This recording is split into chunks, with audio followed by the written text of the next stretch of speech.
fans, welcome to Light Screening, the channel for movie lovers more than movie savvies, and today I'm going to talk to you about a movie called The Death and Life of John F. Donovan. This movie is about a 10-year-old kid who exchanges, 11-year-old kid who exchanges correspondence for 5 years with an American TV star, and 10 years later he's doing an interview where he explains his relationship and the life and death of John F. Donovan, who's the American TV star. So his name is Rupert Turner. So the director of this movie is called Xavier Dolan. I have to be honest with you, I haven't seen anything by this director. He did I Killed My Mother, Heartbeats Mommy, It's the End of the World, Tom at the Farm. He did a lot of music videos. He also wrote this movie along with the other movies that he's done, along with Jacob Tierney, who also wrote Twist, Trotsky, Good Neighbors, Daydream Nation, and a lot of TV as well. So the actors, and let's get this technical stuff out of the way, and then we'll get to the review. The actors are Kit Harington, playing John F. Donovan. He is a famous actor from Game of Thrones. He also did Pompeii, that I've mentioned here. Brainstorm, MI5, Seventh Son. He's a cute guy, really cute guy, and he's enjoying a fair amount of exposure at this moment. Deserved, why not? Ben Schnetzer plays plays Rupert Turner, the adult Rupert Turner. He did the book Thief, The Riot Club, Pride, Snowden, Goat, The Grizzlies. The young Rupert Turner is played by Jacob Tremblay. He did The Room. He did Wonder as well. I remember his performance, quite amazing for a kid. Before I Wake, The Predator, Dr. Sleep, which is now in theaters. And there's a lot of a lot of celebrities, a lot of movie stars in this movie. Natalie Portman, she did Black Swan, Closer, Jackie, Vox Lux, Thor. You know her. She's an Oscar winner. Thandie Newton, Natalie Portman does the mother of the kid. Thandie Newton, the journalist, she did Crash, she did 2012, Gringo, Good Deeds, Rock and Rolla, Norbit, The Leading Man, Interview with a Vampire, W. She's got a long. Anyway, there's a lot of people in this movie, a lot of known names. Susan Sarandon, Kathy Bates are also in this cast. Michael Gambon, he does a sort of a Yoda-like appearance, sort of a ghost appearance. Who's a lot of names that impressed me. I wasn't expecting that. I was expecting some sort of independent movie, and all of a sudden I'm looking at the credits and I'm getting a little, whoa, why? Let's see why these people decided to do this movie. Apparently this is the debut of Xavier Dolan in English. So he's from Quebec, and this is his English language debut. I was very interested in understanding why would all these people like this script. Apparently, and I was quite amazed by this, because I've read quite a lot about Xavier Dolan, and the reviews call him by his last name, by the one name. So they say Dolan this and Dolan that. Usually this is kind of reserved to big directors like Scorsese or Cameron or whatever. I was quite amazed that I had never heard of this guy, and I tried to understand why, and I may have come to a conclusion that I may or may not share with you, because what did I find out about this guy? And I'm sorry, I'm saying this guy, this director, respect. From what I read, he kind of does these semi-autobiographical movies that tend to emulate some of his issues. Some of them are mommy issues, domineering moms, and in this movie there are two domineering moms. Not very domineering, but their presence is quite strong. let's say. He also kind of goes into the tension about sexuality and a lot of homophobia issues. So that is what I think, and quite frankly, it's a matter of moment as well. That is why I think that he came to have attention, and all these stars gave him credit for his English debut. Finally, the LGBTI cause is not a cause anymore; it's a fact, and he's getting attention because he. This is my conclusion that I am sharing with you, and he's getting attention because he always had the courage maybe to go into these themes. So anyway, he's also said to have this flair for emotion and this visual eye, this care for images. So what do I think about this movie given all this information and what I've seen? Another piece of information. Apparently, he shot a lot for this movie, and he spent 2 years editing this movie. So much so that Jessica Chastain had a whole character that didn't make it to the end result, to the movie itself. So it stayed in the editing room, and that is quite frustrating for any actor. He also uses André Turpin. Apparently, a lot of times, André Turpin, cinematographer, a lot of times he uses him in his movies, from what I could tell. André Turpin, from what I could read, does some color schemes, some bold color schemes, and has a very elegant, apparently, camera movement, some very elegant camera movements. So what can I say about it? And let's get to the review. What did I like? What did I gather from all of this? And what... Okay, first of all, freaking messy first part. I mean, first half, freaking messy. I mean, I didn't even understand what the point of the movie was. What were they talking about? Were they talking about homophobia? Were they talking about self-acceptance? Were they talking about... Is it a commentary to the industry of movies and theater and TV and movies mainly? This was a TV American star. He didn't make the transition anyway. The pressure is the same. The business is the same. So...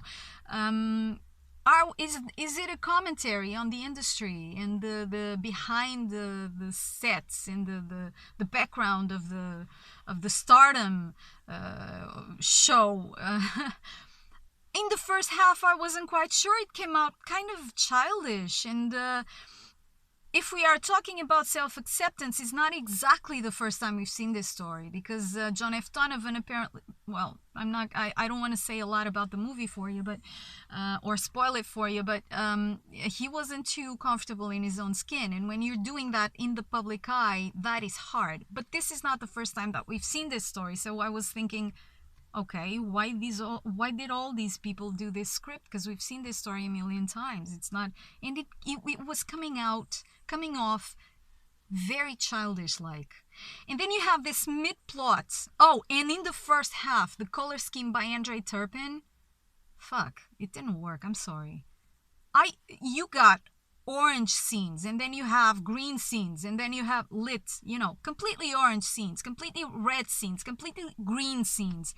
And you go, okay, this is bold. It's interfering with my perception. I'm seeing the colors, not the movie, and not the scene. So let me try to find this common ground. Let me see.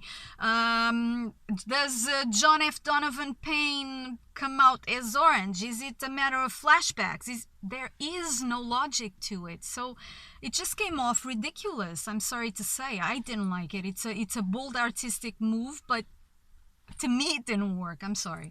So then you have this mid-plot where the adult Rupert says something very deep, apparently, to the journalist, and you kind of go, okay, it's what the journalist is having, the attitude that I was having in the movie theater. So okay, it's calling my attention through that character.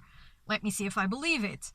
It's supposed to be very emotional, and then she has this reaction. She rips off the page and turns around the tape, and she says, so where were we?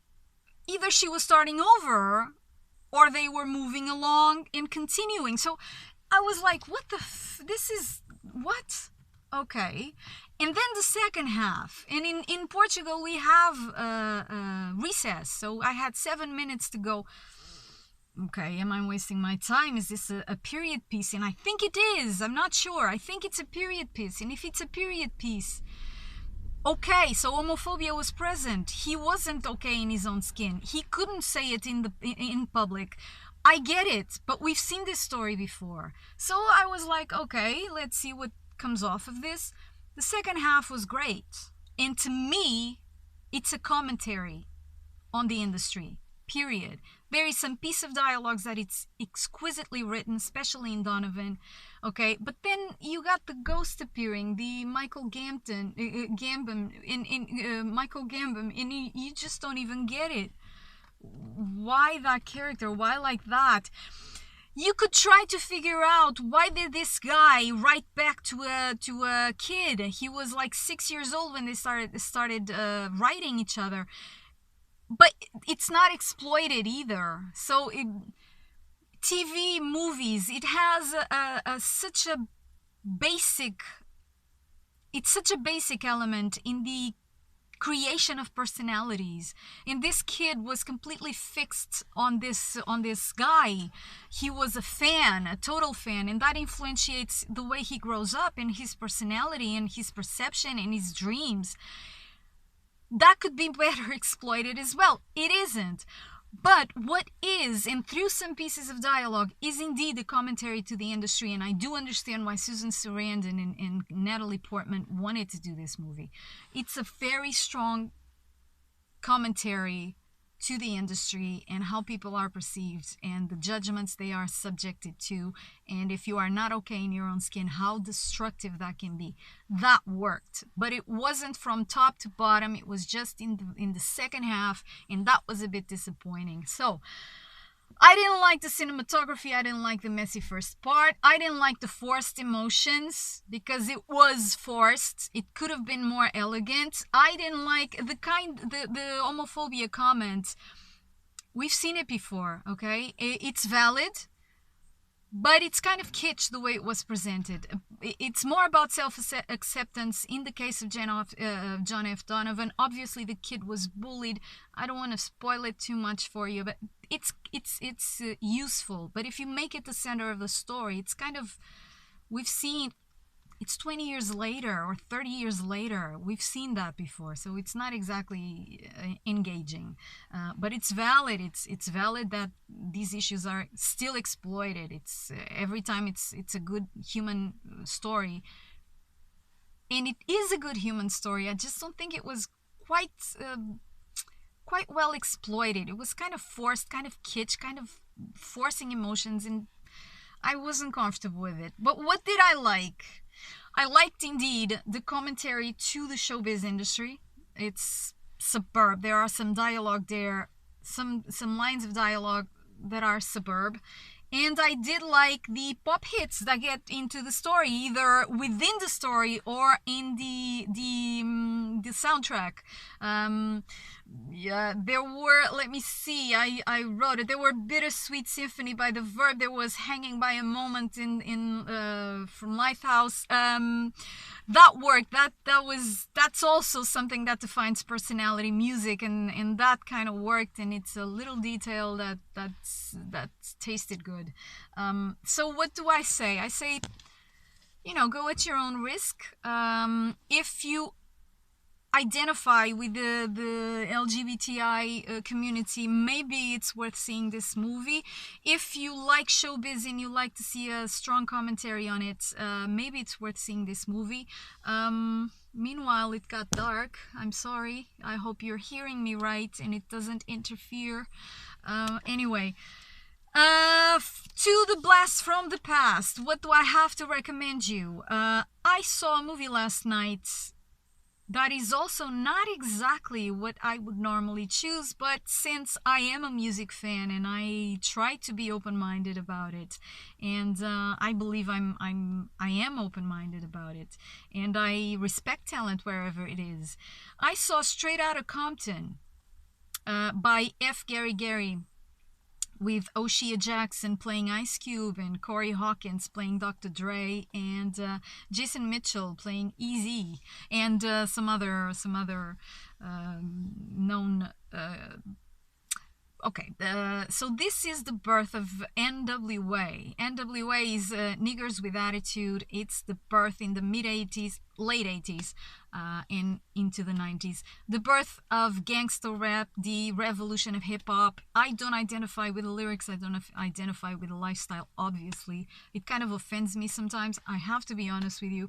But what can I say and why am I recommending this movie? Because if you see it with an open mind, you understand that that's the reality to those people, and they had a mission, and they did fulfill it, even if they didn't know it at the time when they started.